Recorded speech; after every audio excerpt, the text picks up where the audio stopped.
अंधविश्वास वो है जो लोग चादर और फादर वाले हैं। देखिए, जो आरोप लगा रहा है ना, वो एक राक्षस प्रवृत्ति का इंसान है। कहीं ना कहीं ये जो कम्युनिस्ट और विपक्ष हैं, ये डरा हुआ है, सहमा हुआ है, क्योंकि आने वाले 2050 तक इनकी सरकार इस देश में आने वाली नहीं है। मलाई चाट रहे हैं, ये सब मलाई चाट रहे हैं सत्ता की। सत्ता में बने रहने के लिए दलाली कर रहे हैं लोग। नहीं, रामचरितमानस का भी क्यों बैन करना चाहिए? फिर कुरान को, फिर बाइबल के लिए, सब चीजों के लिए बोलना चाहिए ना। सूरज की रोशनी को कोई रोक नहीं सकता और हिंदुत्व और सनातन को कोई किसी तरीके से दबा नहीं सकता।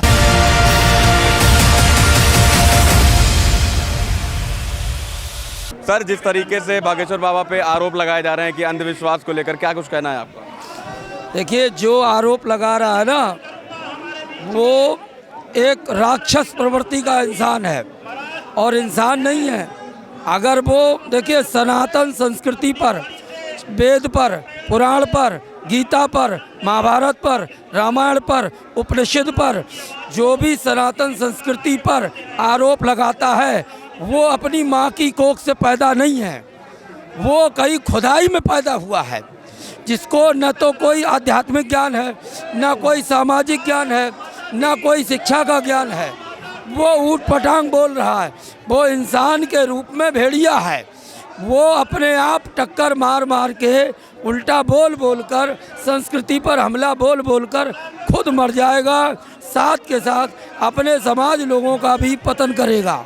लेकिन वही एक शंकराचार्य भी आरोप लगा रहे हैं कि अगर उतना ही चमत्कार है तो जोशीमठ आइए, दरारें ठीक कर दीजिए। अब आ जाओ इसकी बात पे। शंकराचार्य जी आरोप नहीं लगा रहे हैं। शंकराचार्य जी का ये कहना है कि जो साधु संत की मंडली है, जो शंकराचार्य जी है, अब उनको सम्मान नहीं दिया। वो लड़का जो अभी 28-29 साल के हैं, वो धीरेन्द्र शास्त्री जी, वो उनके पास क्या, वो एक अलग मैटर है। कोई भक्ति है, कोई शक्ति है, कोई सिद्धि है, कोई कैसे प्राप्त करता है। सवाल सिर्फ ये है कि वेद के खिलाफ, पुराण के खिलाफ, गीता के खिलाफ, रामायण के खिलाफ कोई बोलता है, वो देश का दुश्मन नहीं, वो देश का सबसे बड़ा दुराचारी है। आपको नहीं लगता हिंदू राष्ट्रीय धर्म हो जाना चाहिए? लोग यहाँ पे अपील कर रहे हैं। इससे अलग जो धर्म के लोग हैं, हिंदू मुसलमान लोग हैं, उनको नहीं फर्क पड़ेगा? ये देखो पत्रकार महोदय, ये सवाल जायज़ है आपका। मैं ये नहीं कहूँगा कि एकदम डायरेक्ट। भारत एक लोकतांत्रिक देश है, बहुत बड़ा देश है, आस्था का देश है। सबकी अपनी अपनी आस्था का वर्चस्व बना रहे, लेकिन किसी की आस्था तोड़कर किसी को भीतरी मार मार कर मानसिक चोट पहुंचाना, ये गलत होगा। बहुसंख्यक समाज जो होगा, वो अपनी अपनी पूरी ताकत पर दिखाएगा, तो अल्पसंख्यक समाज पर हमला होगा।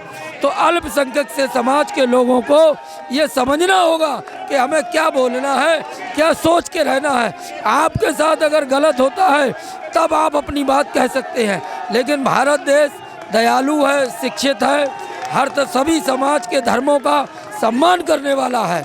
ऐसा भारत देश के अंदर कोई किसी प्रकार का भेदभाव और दुराभाव नहीं है। ये सब गुरुजी को बदनाम करने की साजिश है, कुछ नहीं है। सब गुरुजी के ऊपर झूठे आरोप लगाए जा रहे हैं। हमारे गुरुजी सच्चे हैं, सच्चे थे, सच्चे रहेंगे हमेशा। जय श्री राम। जिस तरीके से रामचरितमानस को बोला जा रहा है कि बैन कर देना चाहिए, इस पर क्या कहना है आपका? नहीं, रामचरितमानस का भी क्यों बैन करना चाहिए? फिर कुरान को, फिर बाइबल के लिए, सब चीजों के लिए बोलना चाहिए ना। देखिए, सनातन धर्म के लिए तो सब झुकाव करेंगे। सनातन धर्म सर्वोपरि है, बाकी सब पंथ है। और जब पंथों, इनके अंदर हम जो पंथों को रामचरितमानस का भी पढ़ा है। हाँ, रामचरितमानस एक बात बताइए, क्या है उसके अंदर? उसके अंदर सब कुछ है।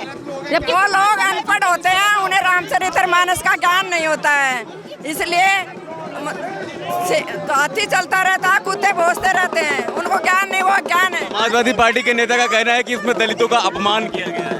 कहाँ पे किया गया है उसका मतलब उन्हें अभी पता नहीं है। उन्हें बोलो, उन्हें सही से तर्क वितर्क करने की जरूरत है। रामचरितमानस में कहीं भी दलितों का अपमान नहीं किया गया है। यह उनके मन में सिर्फ और सिर्फ एक प्रपंच के तौर पे एक फूट डाली जा रही है।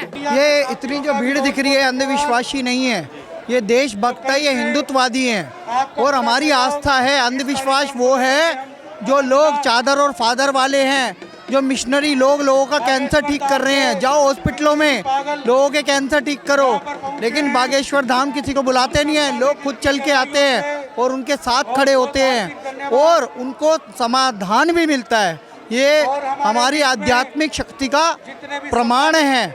बागेश्वर धाम, इनसे पहले कैंची धाम के जो नीम करोड़ी बाबा है वो भी तो चमत्कारी ही थे, और उनके अलावा अपने देवराहा बाबा, बहुत ऐसे स्वामी और बाबा हुए हैं जिनके अंदर आध्यात्मिक शक्ति थी। मौर्य साहब भी कह रहे हैं कि उसमें रामचरितमानस की चौपाइयों में शूद्रों का अपमान हुआ, मतलब दलितों का अपमान हुआ है, इसको बैन कर देना चाहिए। 75 साल में अपमान नहीं हुआ, अब कैसे हो रहा है? देश को आज़ाद होके 75 साल हो गए। वो खुद सत्ता में रहे, बीएसपी में रहे, एसपी में रहे, बीजेपी में रहे, उनकी बेटी खुद सांसद बन के बैठी है।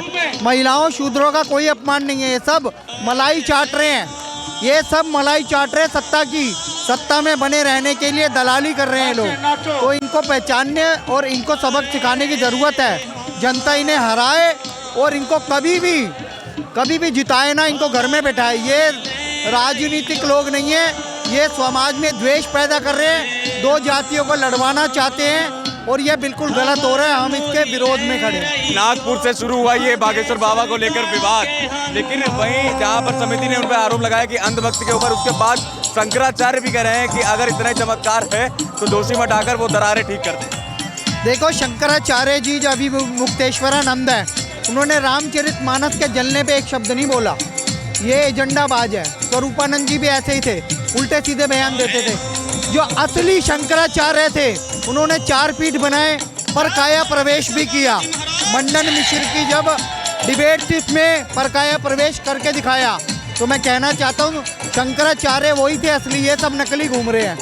ये अभी मुक्तेश्वरा नकली शंकराचार्य है। अपने आध्यात्मिक लोगों पे अपमानजनक शब्द ना इस्तेमाल करे, अपनी आध्यात्मिक शक्ति पे कोई भी टिप्पणी ना करे, क्योंकि हमारे जो असली शंकराचार्य थे, आदि गुरु शंकराचार्य, उन्होंने परिकाया प्रवेश करके दिखाया है। और ये लोग टिप्पणी करके हमारे ही संतों को अपमानित कर रहे हैं।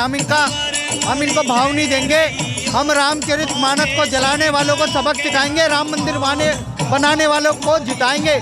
और जो हिंदू राष्ट्र की बात कर रहे हैं बागेश्वर धाम के धीरेन्द्र कृष्ण शास्त्री, हम उनके साथ खड़े हैं। तन मन धन जीवन लगा देंगे, भारत को हिंदू राष्ट्र बनाएंगे। तो मतलब आप हिंदू राष्ट्र बनाकर रहेंगे? पक्का हिंदू राष्ट्र बन के रहेगा। योगी जी ने कह दिया है भारत का जो धर्म है वो सनातन धर्म है, राष्ट्रीय धर्म। वैसे ही मैं चाहता हूँ संविधान में सेकुलर शब्द हटा के वहाँ पे लिखा जाए कि भारत सनातन राष्ट्र है, भारत को सनातन राष्ट्र घोषित करो। धर्म बनाना इतना आसान होगा आपके लिए लगता है? बहुत आसान है। लोकसभा जनता चुनती है ना, लोकसभा में जाके बिल पास कर दो, हो गया काम।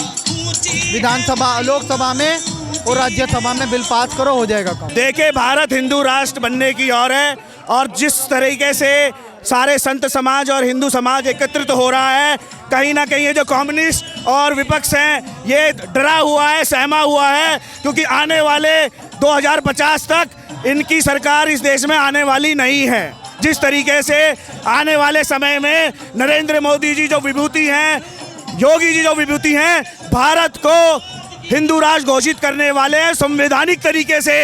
वैसे तो अनंत काल से हिंदू राष्ट्र है।